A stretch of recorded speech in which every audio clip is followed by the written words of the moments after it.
नमस्कार, मैं मनुराव। उदयपुर न्यूज आज तक आप सभी का मददगार रहा है और कोशिश की है कि जिम्मेदारों तक आपकी पीड़ा पहुंचाकर उसका जल्दी से निवारण करें। आप सभी का भरपूर प्यार और विश्वास भी उदयपुर न्यूज पर रहा है, इसमें कोई दो राय नहीं है। लेकिन इन दिनों मन कुछ आहत है, क्योंकि बोलने वालों ने चुप्पी साध ली है। शहरी सरकार ने मजबूरी की चादर ओढ़ ली है और लाल फीताशाहों ने अपने कर्तव्यों को हाशिए में डाल दिया है। उदयपुर शहर को स्वच्छ और सुंदर रखने के लिए 70 वार्ड सेवकों को चुनकर जनता ने निगम में भेजा था। करीब 1.5 साल पहले 12 सवरतों का भी सरकार ने चयन किया था। कुल मिलाकर 82 जनसेवकों की जंबो टीम धरोहरों की इस शहर की सुंदरता को कायम नहीं रख पाई। यह अलग बात है कि भारतीय जनता पार्टी के नुमाइंदों को शहरी सरकार पर काबिज हुए 29 साल हो गए हैं। शहर की दूसरी बड़ी पार्टी कांग्रेस भी इन वर्षों में कभी मजबूत नहीं हो पाई। हर बार जीत कर जाने वाले जनसेवक पहले तो बाड़ेबंदी का शिकार हुए और बाद में बाड़े के सरगना के कहे अनुसार ही भेड़ चाल चलते रहे। कुछ ने सही का साथ देने की कोशिश की तो उसका ऐसा हश्र हुआ कि अब कोई दोबारा सवाल उठा ही नहीं सकता। इसलिए निगम की सत्ता में बैठे यह तानाशाह खेवनहार इस शहर को अपने हिसाब से ढालने की कोशिश में लगे हुए हैं। आन पान और शान पर गुमान कर घूमने वाली शूरवीरों की इस धरा की 21वीं सदी के लोगों ने भी मौन साध लिया है। सरकार में बैठे ये लोग मनमानी कर रहे हैं और जनता जनार्दन मुंह में दही जमा कर बैठी है। 70 वार्डों में से कुछ ही ऐसे वार्ड होंगे जहां के रहवासी यह खुलकर कह सके कि वह अपने वार्ड सेवक से खुश हैं। उदयपुर न्यूज ने करीब 1.5 साल पहले बर्बाद होते गुलाब बाग का मुद्दा उठाया था। उसी दौरान डूंगरपुर के पूर्व सभापति के गुप्ता को प्रदेश की कांग्रेस सरकार ने राजस्थान का ब्रांड एम्बेसडर बनाते हुए उदयपुर के नगर निगम और नगर विकास प्रन्यास का प्रभारी बनाया। तब मीडिया से बातचीत में श्री गुप्ता ने 1 माह में गुलाब बाग की दशा सुधारने का दावा किया था, लेकिन इसका विरोध स्थानीय सरकार में बैठे उप महापौर पारस सिंह ने किया और कई दिनों तक गुलाब बाग को सही करने में लग गए। उदयपुर में 5 बोर्ड पहले भारतीय जनता पार्टी के रहे हैं और ये 6ठा बोर्ड भी भारतीय जनता पार्टी का 44 पार्षदों के साथ में बना है। डूंगरपुर के सभापति जी को ये ज्ञान नहीं है कि यह डूंगरपुर नहीं है, यह उदयपुर है। 4 वार्ड जितनी पॉपुलेशन का उदयपुर नहीं है, यह 10 गुना ज़्यादा उदयपुर की पॉपुलेशन है। पूरे गुलाब बाग के अंदर 4 वार्ड समायोजित कर लो तो पूरा घूम लोगे तो डूंगरपुर निवास कर सकते हो। हाँ, फिर भी कोई अगर कमी है तो जनप्रतिनिधि होने के नाते मैं आपके इस बोर्ड को सभी पार्षद बंधु बहनों की ओर से विश्वास दिलाता हूँ, न कि 44 पार्षदों की ओर से, 70 ही पार्षद बंधु बहनों की ओर से विश्वास दिलाता हूँ कि सरकार ने ब्रांड एम्बेसडर उनको बनाया। सरकार बना सकती है, वो स्वतंत्र है, वह घूमे, निश्चित रूप से हमें कोई आपत्ति नहीं है। लेकिन उदयपुर में चुनिंदा बोर्ड बना हुआ है, चुनिंदा जनप्रतिनिधि बने हुए हैं। हम अच्छा काम करने का प्रयास कर रहे हैं, उदयपुर की जनता का दिल जीतने का प्रयास कर रहे हैं। उसी का परिणाम है कि लोगों ने 6ठी बार भी राजस्थान के अंदर पहला उदयपुर शहर है कि जहाँ पर बोर्ड बनाया। व्यक्ति है जिसको कमज़ोर करना तो बहुत बड़ी बात मैं मानता हूँ, हो ही नहीं सकते, लेकिन उनको ललकारने के लिए कि आपके यहाँ पर, अरे हमारे यहाँ पर तो ऑलरेडी हमारे जो महापौर अभी बन रहे हैं वो इतने विद्वान और इतने होशियार हैं कि वो इस उम्र के अंदर भी कोविड-19 की चिंता न करते हुए 6-6 घंटे 8-8 घंटे रोज नगर निगम में बैठ रहे हैं। अभी भी हम यहाँ पर 2 घंटे से गुलाब बाग में जाकर आए। हमारे पार्टी के जिलाध्यक्ष जो रविंद्र जी सिमानी है, वह पहले सभापति रहे हुए, वह गुलाब बाग में नित्य भ्रमण करते हैं। वो कोई भी कमी होती है तो हमें बताते हैं, उसका हम अनुसरण करते हुए काम कराने का प्रयास करते हैं। हमारे वरिष्ठ जन जो भी उदयपुर की जनता के नाते कोई काम बताते हैं तो हम कराने का प्रयास करते हैं, कोई काम बताते हैं तो हम कराने का प्रयास करते हैं। गुलाब बाग हमारा हृदय है, गुलाब बाग हमारा प्राण है, गुलाब बाग बहुत अच्छा हम करेंगे। कौन करेगा? बाहर से आकर किसी व्यक्ति को यहाँ पर हम स्वीकार क्यों करेंगे? हमारे जनप्रतिनिधियों का बोर्ड है, ऐसा नहीं है कि कोई थोपा हुआ बोर्ड है, जनप्रतिनिधियों का बोर्ड है। जनप्रतिनिधि निश्चित रूप से उस गुलाब बाग की सूद लेने के लिए तत्पर है, अच्छा कार्य करेंगे। और जैसा अभी आज भी मैंने समाचार पत्र के माध्यम से पढ़ा कि गुलाब बाग मेरा पहला लक्ष्य है। अरे हम तो, आप तो जाए डूंगरपुर के हो, हम तो जाए उदयपुर के अंदर है, हमारे रग रग में गुलाबाग बसा हुआ है, हमने बचपन यहाँ पर बिताया, हमने जवानी यहाँ पर खपा दी है, हम तो गुलाबाग को कैसे खराब होने देंगे, किसी भी कीमत में खराब नहीं होने देंगे लगता है। और इसलिए मेरा ऐसा कहना है कि जैसा अभी आपने कहा कि डूंगरपुर से कोई व्यक्ति या कोई सभापति जी आए, मुझे जानकारी नहीं है, बहुत अच्छा श्रेष्ठ उन्होंने डूंगरपुर बनाया है, तो उसके लिए उनको बधाई के पात्र है। जनता के चुने हुए जनप्रतिनिधि काम करेंगे, सब मिलकर गुलाबबाग को सुधारेंगे। सरकार किसी को भी हम पर थोप देगी तो हम उस बाहरी व्यक्ति को स्वीकार क्यों करेंगे। निगम के उप महापौर ने करीब 2 वर्ष पूर्व यह बयान दिया था। वैसे आपको यहां बता दें कि के गुप्ता उदयपुर में वर्षों से रह रहे हैं। उस समय भी गुप्ता जी कुछ नहीं बोले और आज तक मौन है।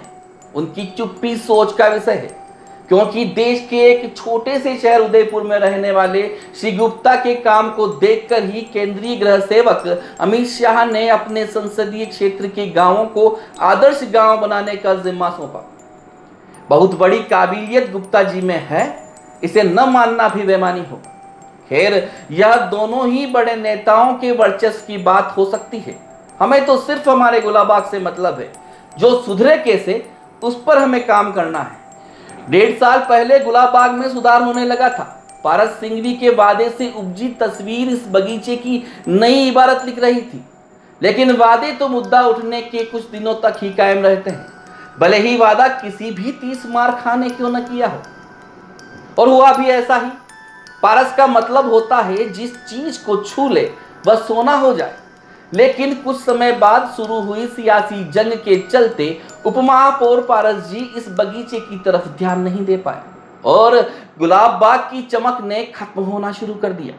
वर्तमान में दुनिया के सबसे सुंदर शहर के इस बगीचे की खस्ता हाल को उदयपुर न्यूज ने हमेशा की तरह फिर से उठाया और एक अभियान चलाकर जनप्रतिनिधियों को गुलाब का फूल देकर विरोध जताने के साथ उन्हें शर्मिंदा करने का सिलसिला शुरू कर दिया। तभी उपमहापौर पारस सिंघवी जी का एक बयान और सामने आया, जिसमें उन्होंने 3 दिन में सड़ान मारती कमल तलाई को साफ कराने और पतझड़ में बिखरे पड़े पत्तों को हटाने का दावा किया था। नगर निगम के द्वारा गुलाबाग का मेंटेनेंस किया जाता था, लेकिन वर्तमान में 2 महीने पूर्व हमने उस गुलाबाग को ठेके पर दिया और ठेके के अंदर सिक्योरिटी, फूल पौधे की रखरखाव और सफाई का जिम्मा भी उस ठेकेदार का था। वर्तमान में स्थिति खराब है, इसको मानने में कोई अतिशयोक्ति नहीं है। ठेकेदार को 2 नोटिस दे चुके हैं। आज अंतिम नोटिस दिया जाएगा, अगर कार्रवाई नहीं करेंगे तो उसको ब्लैक लिस्टेड कर पुनः नगर निगम अपने हाथ में लेकर इस गुलाबाग का रखरखाव करेगी। जनता को परेशानी नहीं हो, उसका ध्यान रखा जाएगा। मैं ये बात स्वयं मानता हूँ कि अभी वर्तमान में गुलाबाग की स्थिति खराब है, इसको तुरंत प्रभाव से, क्योंकि गुलाबाग हमारा हृदय है, गुलाबाग हमारा प्राण है और वहाँ से शुद्ध वायु मिलती है। मैं इसकी संज्ञान लेकर इसकी कार्रवाई करवाता हूँ। उदयपुर की शहरी सरकार पर जब से भारतीय जनता पार्टी का 6ठा बोर्ड बना है, शुरुआती समय और कोरोना काल को छोड़ दिया जाए तो काफी विवादित रहा है। बहुत ही ज्यादा समझदार महापौर न तो जनता की सुनते हैं और न ही पार्षदों की। कोई जाकर कुछ कह भी देता है तो इस्तीफे की बात कहने लगते हैं। मीडिया के सवालों का जवाब देने से हमेशा कतराते रहते हैं और ज्यादातर बार उपमहापौर के पास भेज देते हैं। इससे यह तो साफ हो गया है कि उपमहापौर पारस सिंघवी पर ही निगम का दारोमदार है। वैसे सही भी है, जनता के बीच रहने वाले तो पारस सिंघवी ही हैं और हर बार अलग अलग वार्डों से जीत कर कीर्तिमान भी हासिल किया है। यह किस्सा शहर विकास का नहीं है, यह किस्सा है कुर्सी का। वादे और दावे यहाँ 29 सालों से हवा हवाई होते आए हैं। येन केन प्रकारेण कुर्सी पाने की जुगत लगी रही और इस बूते पर विधायकी भी आती रही। शायद इसीलिए उन्हीं लोगों को सर्वोच्च कुर्सी पर बिठाया गया जो सुने सबकी और करे उनके मन की, ताकि वह कुर्सी हमेशा एक के लिए ही रिजर्व रहे और दूसरे नाम सूची या किसी के मन में भी नहीं आए। लेकिन अब मसला बदल गया है। वो जो थे ना, वो महामहिम हो गए हैं और रिजर्व कुर्सी पर कईयों ने अपने रुमाल डाल दिए हैं। किसके सर 2023 के विधायक का ताज होगा, यह तो भविष्य के गर्भ में छिपा है। लेकिन अब शहरी सरकार में बैठे तमाम जिम्मेदार जो अपने कर्तव्य से विमुख हो गए हैं, उनके लिए एक संदेश है। आप सभी इस गुलाबबाग के हत्यारे हैं। आपने वार्ड से जीत कर जनता को खुश करने में भले ही कितनी ही कवायदे कर ली हो, लेकिन जनहित के मुद्दे पर चुप्पी साधना आपका अपराध साबित करता है। निगम की बोर्ड बैठकों में जब आप मौन धारण करते हुए नाश्ते की चटकारे लेकर हर प्रस्ताव को पारित करने में टेबल थपथपाते हो ना, उस समय बाहर बैठे कईयों शहरवासी यही सोचते हैं कि हमने किसको जिता कर निगम में भेजा है, जो 5 सालों के अंतिम समय में सड़क, नाली, बिजली सुधारने का दावा करके अपने काम की तीसरी कर लेगा। निगम में 82 जनसेवक है और यह शहर जितना उनका है उतना ही हमारा भी है, इसलिए बोलना तो पड़ेगा। उदयपुर न्यूज को इस बात से कोई रसूखात नहीं है कि आवाज उठाने वाला भाजपा, कांग्रेस या किसी और राजनीतिक पार्टी का है। शहर में कई तो ऐसे शुभचिंतक भी हैं जो राजनीति से कोसों दूर रहते हैं, समय समय पर अपना विरोध सोशल मीडिया के माध्यम से उठाते आए हैं, लेकिन किसी भी जन मुद्दे पर एक होने की कोशिश कभी नहीं की गई।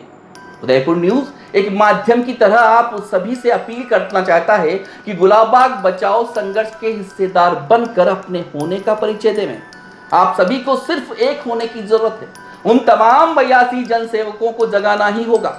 उन्हें रोकें, उन्हें टोकें और सभी के सामने ऐसा शर्मिंदा करें कि वह भी मजबूर होकर चुप्पी तोड़ते हुए बोलने लग जाए और आपके साथ गुलाबबाग को बचाने के लिए खड़े रहें। हमारी मुहिम गुलाबबाग के चमन नहीं होने तक जारी रहेगी। तमाम जनप्रतिनिधि सत्ता में जाने के लिए चुनाव के दौरान जो मिन्नतें करते हैं, जीतने के बाद किसी भी जनप्रतिनिधि को आपने वही करते देखा क्या? यह सिर्फ सत्ता सुख पाने तक का नाटक है और नाटक के सिवा कुछ नहीं। इन ढोंगियों को पहचानना होगा। करीब 6 लाख की जनसंख्या के इस निगम इलाके में रहने वाले निर्भीक लोग अपनी शौर्यता का परिचय बोलकर तो दे ही सकते हैं, और अब भी नहीं बोलोगे तो आने वाली पीढ़ियां कभी माफ नहीं करेगी। इसलिए शहरी सरकार की दुर्नीति के खिलाफ अब सत्याग्रह करना होगा, अर्थात सत्य को पकड़े रहना और उसके साथ अहिंसा को मानना। इसकी शुरुआत करने वाले राष्ट्रपिता महात्मा गांधी की प्रतिमा भी गुलाबबाग में है और वो बगीचा भी काफी बड़ा है। यह मुहिम सिर्फ मुहिम बनकर न रह जाए। इस मुहिम का नेतृत्व शहर का हर वह नागरिक करेगा जिसे गुलाबबाग से प्यार है और जो उसे बचाना और संवारना चाहता है। हो सकता है कुछ लोगों को बोलने वाले या काम करने वाले बाहरी लगे और उन्हें उनकी कुर्सी हिलती दिखे, लेकिन रुकना नहीं है। उदयपुर न्यूज तो यही का है ना, और हमारा भी फर्ज है कि हम गुलाबबाग को बचाने का हर संभव प्रयास कर सकें। इसलिए अब चुप्पी तोड़नी पड़ेगी और हमारी तरह आपको भी बोलना पड़ेगा, क्योंकि 82 जनसेवकों में से सत्ता पक्ष के लोगों की मजबूरी महापौर और विधायक बनने तक कुछ न बोलने की है, और विपक्ष इसलिए मजबूर है कि वह बोलेगा तो उनके वार्ड में काम नहीं करवाया जाएगा। सब रथ भले ही 12 है, लेकिन सबके सुर अलग है। गुलाबबाग को बचाने के साथ शहरी सरकार को सुधारने का यह मौका दोबारा नहीं मिलेगा, अभी नहीं तो कभी नहीं। नमस्कार।